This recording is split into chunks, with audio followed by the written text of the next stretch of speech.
Welcome back. Today we're looking at one of the biggest beginner confusions in JavaScript. What is this? It's one tiny word but changes behavior depending on how your code runs. We're going to look at what this is, where it comes from, and how it works under the hood.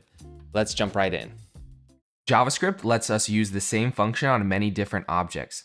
This is JavaScript's way of saying, let the object that's calling the function decide what this means. So instead of hard coding values inside a function, we can reuse the same logic for different data. We can see this in this function in Visual Studio Code. We have function introduce, and it's console.logging a message to the console. And we're using two objects stored in two different variables with two different types of data. We have name Ava and name Ben. And then we have the same function, but different data, in this case, the name. And when we run this, you will see, hi, I'm Ava, and hi, I'm Ben. This lets one function work with any object that calls it. So what is this? Well, technically this is not a variable or a property. It's a keyword actually that's created for you automatically every time a function runs. But here's the key. This gets its value at call time, not when the function is written, as we saw in this first example. That means this doesn't care where the function lives, it cares how it's called. Now, how does JavaScript decide what this is? Well, we're going to break this down into four main ways JavaScript sets this. And these four are object.method, which refers to the object.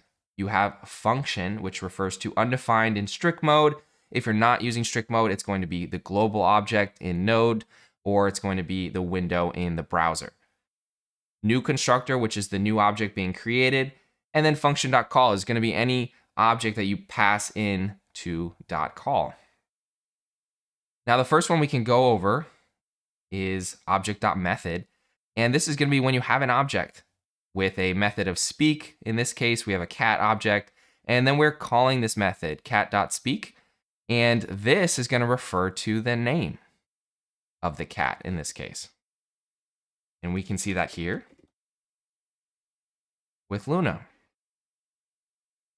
Here, this is cat because cat is the thing before the dot.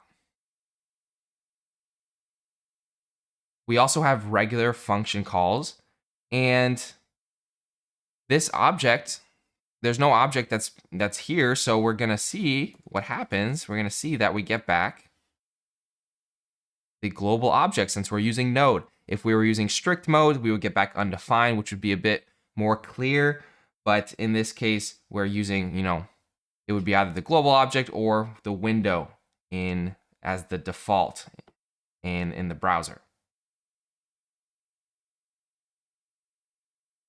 Next, we have the constructor function. And here, essentially, we have function animal. We're building out this animal, and we're passing in a name. And we are creating, then down below, a new animal that we're going to call the variable dog, and we're going to give it a name of churro. Now, when you use new, what's happening is, right here, JavaScript creates an empty object. It sets this to that object, and then we can run this function, returns the object, and this kind of function is going to be called a constructor function. And so we will see when we run this that we get back churro because it's attached to the dog that we just created. Now we also have .call and .bind, which we'll get to. And this is great because it can let you manually tell a function what this should be. So here we have a function say hi, and then we say, hi, I'm this name. So we saw earlier how this doesn't exactly work because it's just it's a function. We saw this here, function speak. It's a standalone function, and we get back the global object in this example. Now, if we hop over, we have a similar circumstance where we have this function of say hi, and this would refer again to that global object. But since we're using .call, we are specifying where we want this to refer to. And in this case, we've created an object with a name of Zara, and so we were calling this function and then passing this in, we're saying this object is going to be referring to the this.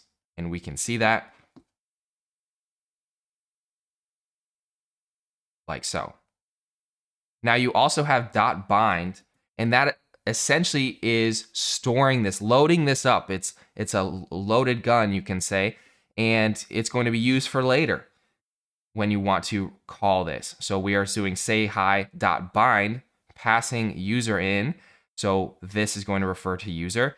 And then when we decide to run this function, to call it, when we decide to call it, we are going to get back name of Zara. And we get back, hi, I'm Zara again.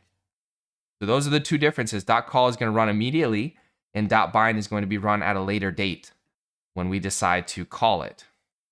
So call runs the function immediately, and bind gives you a version you could run later with the write this baked in. Now let's take this one step further, and let's say that we're building a simple timer. You can see that here we have function timer, and it has some properties as this.seconds, set to 0 as a default, and then we have a set interval within, and then we're creating a new timer and storing it in a variable.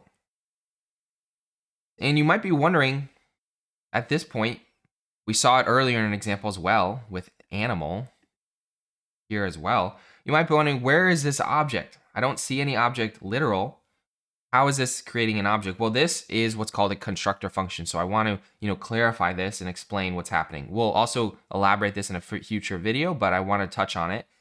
And what's happening here, and also in the previous example, JavaScript with these types of special functions, JavaScript's automatically going to create a new empty object.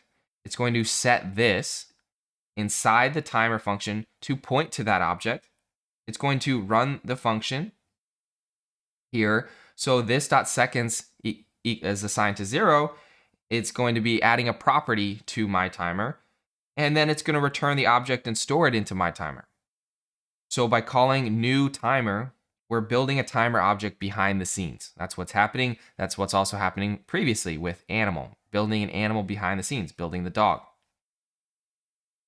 Now, there could be a problem with this, and the problem is that the function passed to set interval here, this function, the function passed to set interval runs later. We've caused a delay at 1 second, more or less.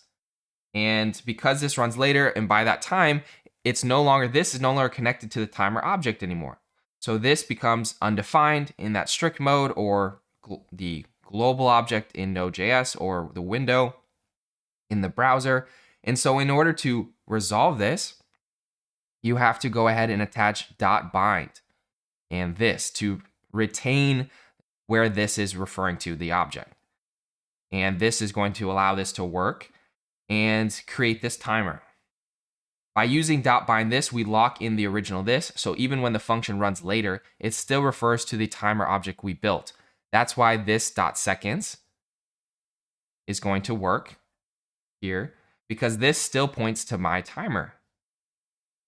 Without bind this inside the set interval callback, this would not refer to the timer instance, but rather undefined in strict mode, which is for modern JavaScript environments using it by default.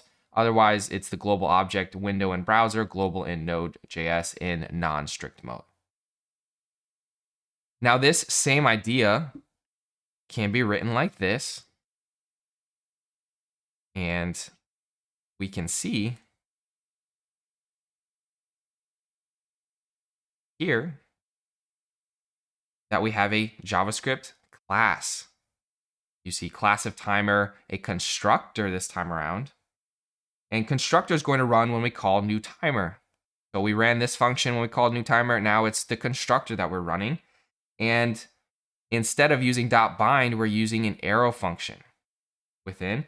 And this arrow function allows us to keep this pointing to the class instance and avoid needing .bind this.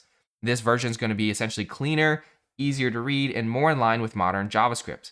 I'll explain this more about classes in a future video, but I want to address this now to explain that these are essentially the same thing. They accomplish the same job, but one is going to give back some cleaner code and are now used in modern JavaScript. So whether you're using bind or an arrow function, you're solving the same problem, making sure this still refers to your object when the function runs later. Let's recap what we learned. This is created every time a function runs, and its functionality depends on how the function is called, such as a method call, regular function, a constructor function, or using call or bind. And remember that arrow functions don't have their own this. And that's this in JavaScript. It's just a keyword that depends on how your function is called. Once you get this, you'll stop seeing those confusing errors, and your code will feel a whole lot cleaner. If this video helped, be sure to like, subscribe, and hit the bell so you don't miss the next beginner-friendly JavaScript tutorial. Thanks for watching. I'll see you in the next one.